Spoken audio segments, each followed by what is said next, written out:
So my name is Osaze Williams. I'm 18 years old, and I am a track and field athlete at the University of Texas, El Paso. Running makes me feel like I'm invincible, kind of like the wind, you know? Eventually, when you put in so much training, you get to a certain point where you're just running. It's no more pain, you're just running, and I just love that feeling. When thinking about track and field, a lot of people might ask, is it your passion? But I think it goes deeper than that. I think it's my lifestyle. This is something that I'll do for the rest of my life. Starting track and field was kind of a funny story for me.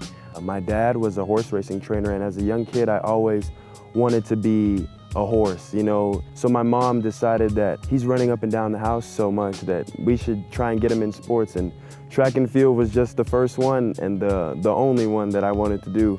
After Florida, I ended up moving to New Mexico, and eventually now I'm at UTEP.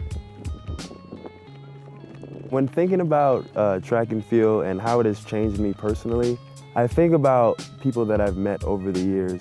One of the most influential people is Cruz Kaufman. I've never seen someone who has started from the bottom but continuously climbed, no matter how hard his challenges is. Early May, late April, it starts to get like in the upper 90s, low 90s, and oof, it's hot, it's hot. And that doesn't mean that the workout's gonna get shorter. I think there was one workout in particular, we did 12 by 300 in the heat. It wasn't even the fact that it was 300s, the workout, it was just the fact that it was hot and the workout. So that just made it so strenuous on my body. Getting out the sun.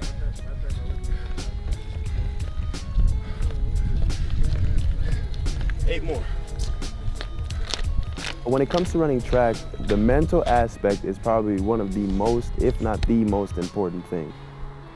I have to tell myself, you can do 4 more and then take a break. I just like literally cut out that I have 8, and I just tell myself, you got 1 more. Then after I do that one, you got 1 more. You can do 1 more. That's how you get through it.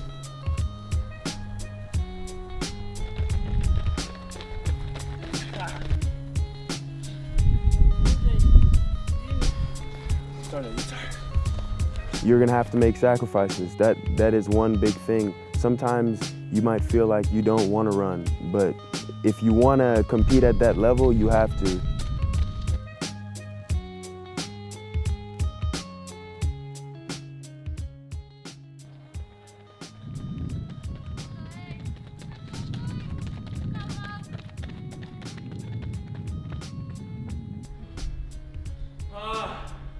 I might throw up.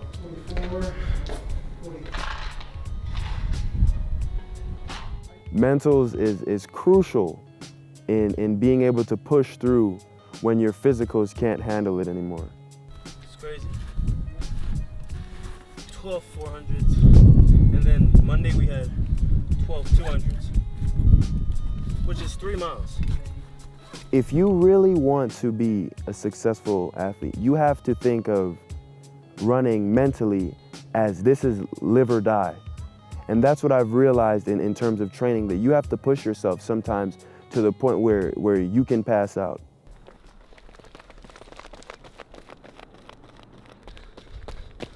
There was a part of the workout where I was gonna sit out just because of the pain. How you feeling?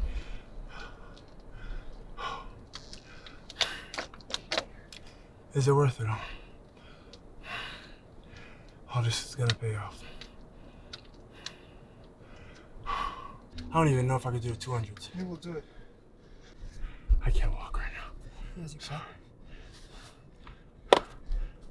Give me your other.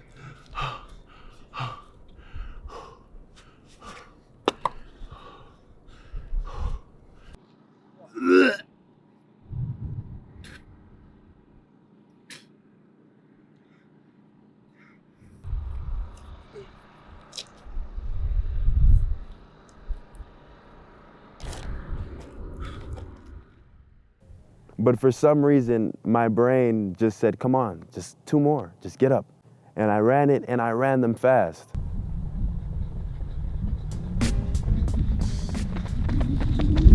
it is greatly stressful on the body. There he is right there. Here's the dead man. This is my duty after he runs to take his shoes off for real. Oh my gosh. I'm not gonna lie. I'm dying. I try to run 6 days a week, along with working out 6 days to 7 days a week, core exercises, and that doesn't even account for eating along with hydration.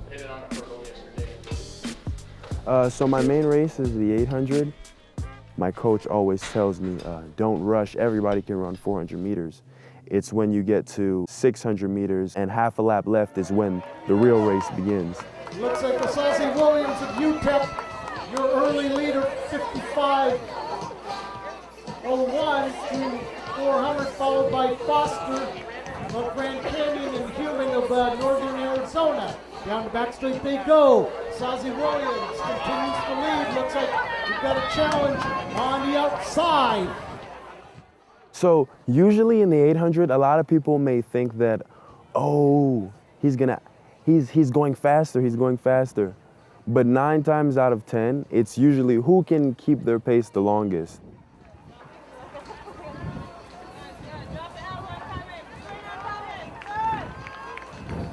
And down the home straight they go. Good race in this second section between the two GCU runners. See the rest of the times on the board. So over the years in the 800, I usually, each track season, I'm able to drop about 4 seconds. Freshman year of high school, started at 208, then I ended up getting down to 202 my sophomore year. Then my junior year, I got to 157. Wait, what was your time? I think 158. Heck yeah. I can go faster though. Yep, that's So y'all Albuquerque boys, y'all better watch out. But because of COVID, we didn't have a senior year. And but then after that, I dropped another 4 seconds in my freshman year of college, running 153. I'm probably one of the youngest, if not the youngest runner on the team, being 18 years old. So how much of a sacrifice is it to run, taking into account all that we talked about? Is it worth it? I definitely think that running track and field is worth it. Not only has it benefited me health-wise, but it has also benefited my mental or physical health. Over the years, I've learned a lot of life lessons through track and field, just through the encounters of people that I've met. In terms of being teammates, spectators, or even coaches, I've learned so much that I want to use moving forward in my life, and not only in track and field, but in other aspects. Boom, we done.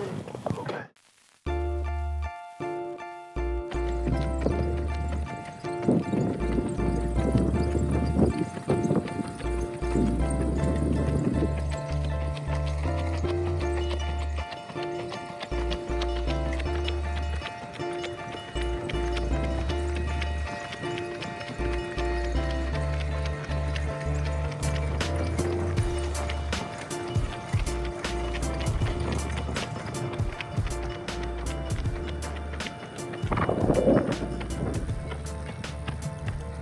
And I just tell myself, you got one more. Then after I do that one, you got one more. You can do one more. That's how you get through it. You got it?